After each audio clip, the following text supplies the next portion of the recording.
nimuhorane n'umukama. Inkuru nziza ya Yezu Kristu nk'uko twayandikiwe na Matayo mweranda.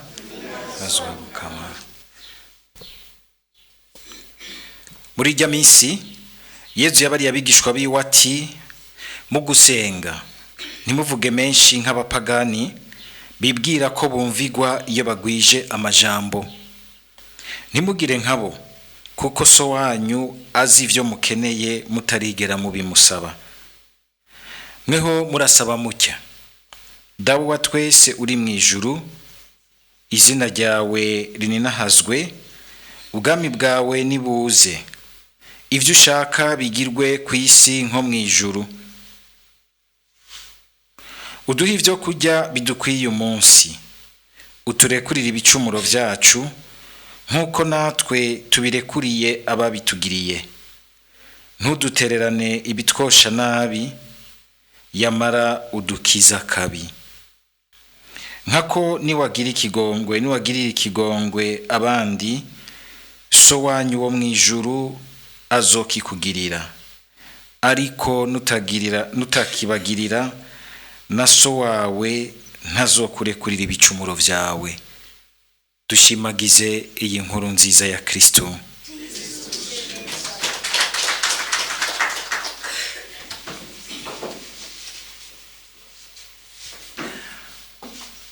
Uyu munsi amajambo y'Imana aragarutse kuri ibintu bibiri vy'amabijana. Ijambo ry'Imana ni igisabisho. Mwumvise ingene Yezu nako igisomwa ca mbere kivuga ingene ijambo ry'Imana ko ari ijambo ririmwo ububasha burangura ic'Imana iba yarivuzemwo. Si ijambo risanzwe nk'iry'umuntu rero. Si ijambo risanzwe nk'iry'umuntu nawe yo bahambaye muri nosi. Ni ijambo ry'Imana. Nogira nti mu ijambo ry'Imana burya ni Imana yonyene iba yivuze kandi niba yitanze. Niyibije mu ijambo ryayo. N'uburyo bwo kuza iwacu izananye mu gitubwiye.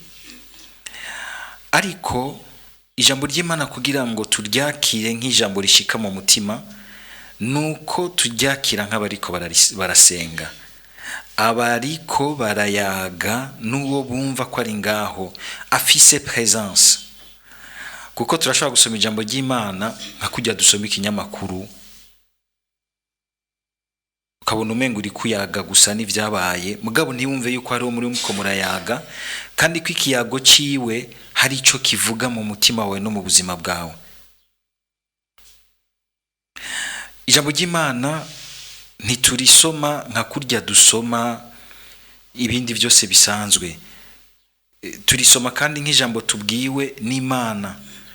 Turisoma nk'abariko bararondera inzira mbere yo kurirangura. Turisoma na sympathie.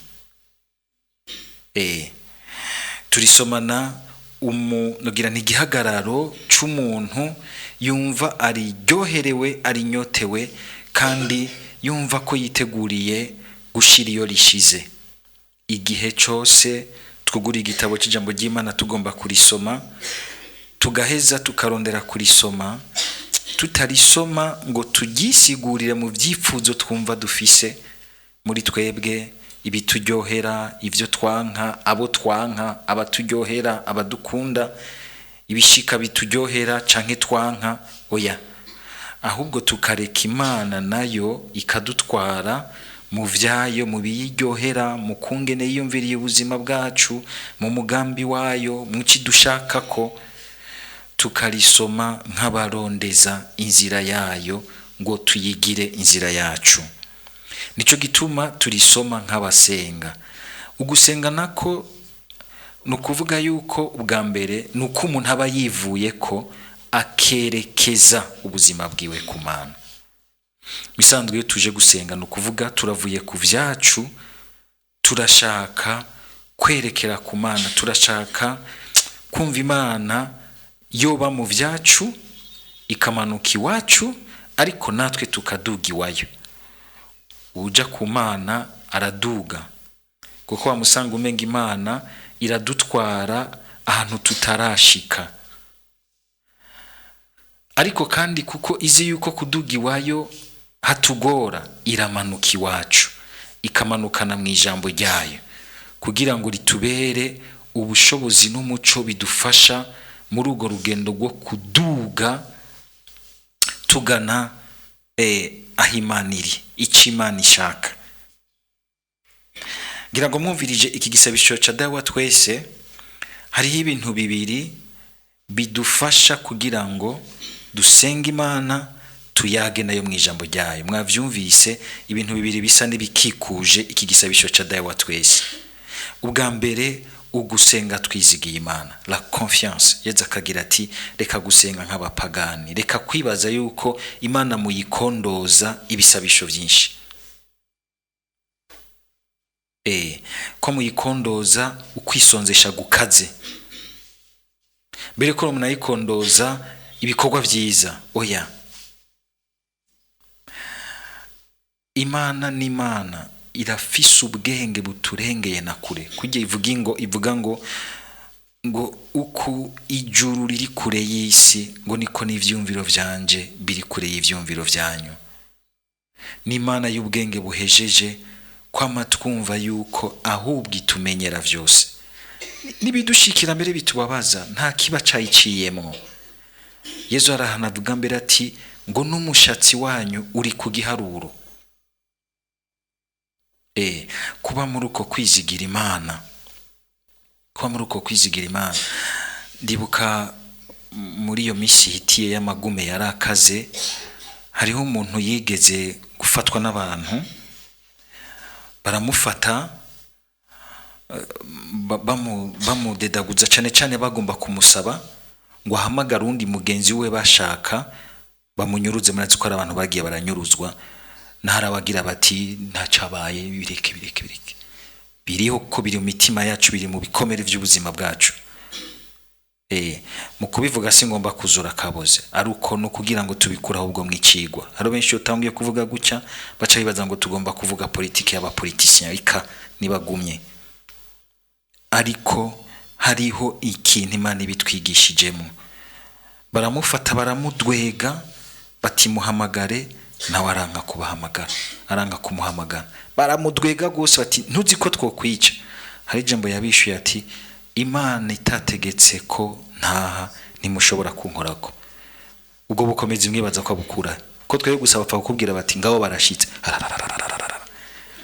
gaca wibagira n'Imana ugakwa no kwibagira n'izina ryawe. Nyibutse ingene nitwa n'izina ryawe kagibagira kubera ubwo arimwe ubukomezi bw'Imana.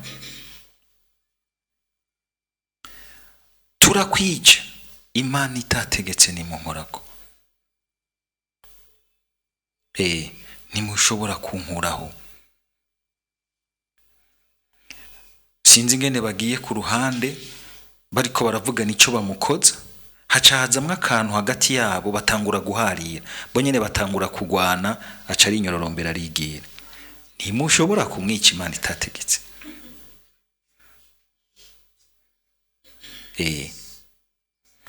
Bivuga yuko aya majambo Yesu atanguje akagira ati ngo ntimusenge nk'abapagani arahambaye. Nukuvuga yuko nta kintu na kimwe dushobora kubamwo Imana itazi, Imana itabona, Imana idafise kububasha. Twari gusangira vyinshi twagiye turabona na twebwe ha musamirizi vyinshi. Nivyo mbere umukama ahereyeko ko igihe uje imbere y'Imana uze imbere y'Imana wibuke ko ari Imana. Naho yo bari patiri yabigutumiriye canke undi muntu yabigutumiriye, ibuka ubwa mbere yuko uje imbere y'Imana. Naho wari uje kuraba umuntu mu gisabisho ko ari abantu barabaza gusenga nko mu misa nk'ubu gasanga hariho waje atari uko aje gusenga mugabo aje kuhahurira na mugenzi we ati ndaze aho ndamusanga mu gisabisho kuri Radio Maria. Mugabo Imana yirakubona. Ari umusore ariko arondera umukobwa wo muri fraternité, bamwe bambara udusaraba ati ndaza aho nzomusanga. Canke n'umwigeme arondera umusore muri fraternité, ndaza aho nzomusanga. Ariko Imana irakubona. Imana muramvuga nti nukuri Imana nyene. Iyo aba yoravye ibintu byose tuzana ngaha, hari abantu yogiraho urushi kandi rumwe rwa recto verso pa we ibyo byakuzanye ngaha nibiki, ariko iratureka mugabo n'abakristo boshimye mbere gukora gutyo yati be mutondeka abantu, hari abantu bambaye ubujipo bugufi, abantu bimwesheje ukuntu, abantu bagize uku, sohora.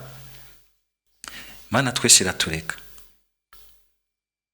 kugira ngo umenye wowe nyene kwisobanuramo iciza, umenye kumva ko uri imbere y'umuntu atakuraba nk'uko umenga ubwa mbere agabirije kugucira urubanza, mugabo agabirije kukubwira icyo kuzanira ubukiriro, icyo kuzanira ubuzima bwuzuye, kwizigira umukama. Rero hari ikindi kintu Yesu yahereje ko mwumvise agira ngo nkako niwagirira ikigongo abandi, so wanyu wo mwijuru azokikugirira, ariko nutakibagirira na so wawe ntazokuri ibicumuro vyawe.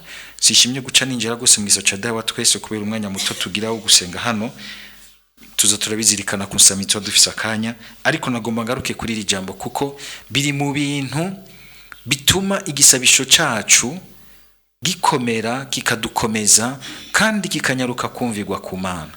Ubwa mbere kwizigira Imana, aho nibirora ku Mana, uvuye kuraba ku Mana ugacuraba kuri bene wanyu, kuko igihe cyose ugiye mu gisabisho mes chers amis, reka kugendayo nk'uko umenga gusa n'Imana canke n'umuntu.